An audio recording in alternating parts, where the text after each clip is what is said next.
வணக்கங்க. இன்னைக்கு நம்ம பார்க்க போகிறது ரொம்பவே சுலபமாக செய்யக்கூடிய ரொம்பவே ருசியாக இருக்கக்கூடிய ஒரு ராஜ்மா கிரேவிங்க. இந்த கிரேவியை நீங்கள் சப்பாத்தியோ இல்லைன்னா ஃபுல்கா கூடயோ இல்லைன்னா உங்களுக்கு வேணும்னா சாதத்து கூட வேணாலும் சர்வ் பண்ணலாம். அவ்வளோ ருசியாக இருக்குங்க. உங்களுக்கு இந்த வீடியோ பிடிச்சிருக்குன்னா ஒரு லைக்கை தட்டி விட்டுட்டு சேனலுக்கு சப்ஸ்கிரைப் பண்ணிடுங்க. இதே வீடியோவை இங்கிலீஷில் பார்க்கணும்னு நினச்சிங்கன்னா மேலே இருக்க லிங்கை கிளிக் பண்ணுங்கள்.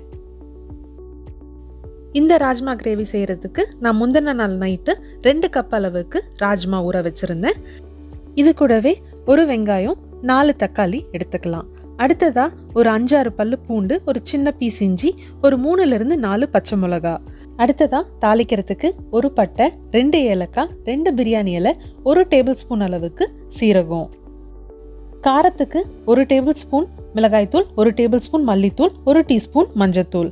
அடுத்ததாக 1 டீஸ்பூன் அளவுக்கு மிளகுத்தூளும் 1 டேபிள் ஸ்பூன் அளவுக்கு கரம் மசாலாவும் எடுத்திருக்கேன். இது கூடவே தேவையான அளவுக்கு உப்பு எடுத்துக்கலாம். அடுத்ததாக இந்த கிரேவி செய்கிறதுக்கு நான் க்ரீம் சேர்க்க போகிறேன். உங்களுக்கு வேண்டான்னா விட்டுடலாம்.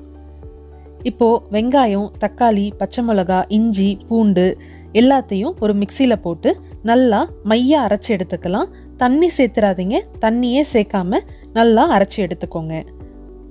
இப்போ என்னோட இன்ஸ்டன்ட் பாட்டில் 2 டேபிள் ஸ்பூன் அளவுக்கு எண்ணெய் சேர்க்க போகிறேன்.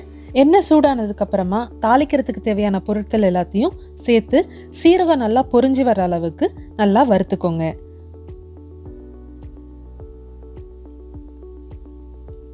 இப்போ பார்த்தீங்கன்னா நம்ம சீரகம் நல்லா பொரிஞ்சு வர ஆரம்பிச்சிருச்சு. இந்த சமயத்தில் நம்ம இது கூட அரைச்சி வச்சிருக்க வெங்காயம் தக்காளி விழுதை சேர்த்துக்கலாம். வெங்காயம் தக்காளி விழுது சேர்த்ததுக்கு அப்புறமா நல்லா கரண்டியை வச்சு கலந்து விடுங்க. ஏன்னா இது பயங்கரமா தெறிக்க ஆரம்பிக்கும்.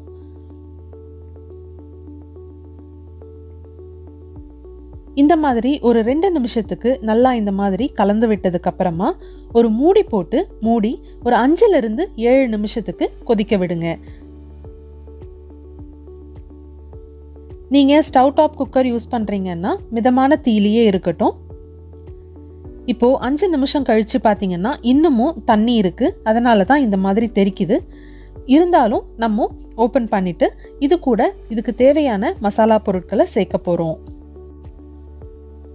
மசாலா பொருட்களான மஞ்சத்தூள், மிளகாய்த்தூள், மல்லித்தூள் இது எல்லாத்தையும் சேர்த்துட்டு இது கூடவே நான் இன்னைக்கு எடுத்து வச்சிருக்க கரம் மசாலாவும் மிளகுத்தூளும் சேர்க்க போறேன். இது எல்லாம் சேர்த்ததுக்கு அப்புறமா தேவையான அளவுக்கு உப்பு சேர்த்துக்கோங்க. இப்போ ஒரு கரண்டியை வச்சு நல்லா கலந்து விடலாம். நமக்கு இந்த வெங்காயம் தக்காளி விழுது தண்ணி மாதிரி இல்லாம திக்கான ஒரு பேஸ்ட் மாதிரி வரணும். அது வரைக்கும் நம்ம நல்லா வதக்கி எடுத்துக்கணும்.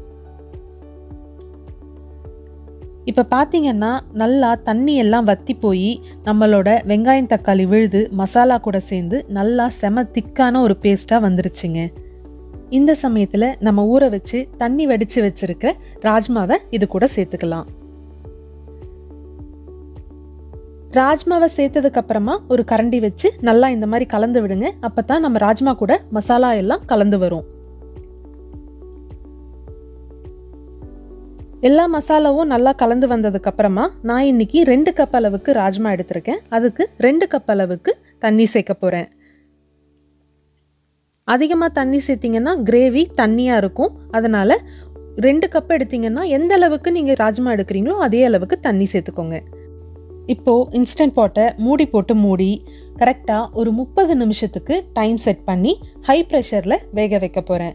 நீங்கள் உங்களோட stove top cooker, pressure cooker use பண்ணுறீங்க அப்படின்னா ஒரு 5-6 விசில் உங்களுக்கு தெரிஞ்ச மாதிரி உங்களோட குக்கருக்கு ஏற்ற மாதிரி நீங்கள் விடுங்க.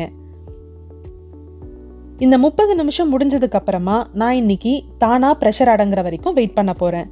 ப்ரெஷர் அடங்கி இந்த ப்ரெஷர் பின் உள்ளே போனதுக்கு அப்புறமா மூடியை ஓப்பன் பண்ண போகிறேன். இப்போ பார்த்தீங்கன்னா நம்மளோட ராஜ்மா நல்லா வெந்து சாஃப்டாக பெருசு பெருசாக அவ்வளோ அழகாக இருக்குங்க. வாசனை பலமாக இருக்குங்க. இதை இப்படியே நீங்கள் சர்வ் பண்ணுறதுனாலும் சர்வ் பண்ணலாம்.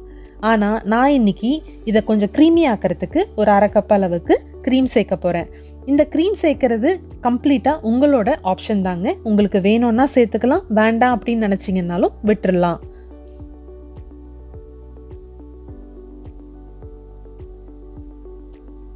க்ரீம் சேர்க்கறதுனால நம்மளோட ராஜ்மா கிரேவி ரொம்ப க்ரீமியாக அப்படியே ருசி அதிகமாகி அவ்வளோ நல்லா இருக்குங்க. நீங்கள் ஹோட்டலில் சாப்பிட்ற ராஜ்மா மாதிரி அவ்வளோ ருசியாக இருக்கும்.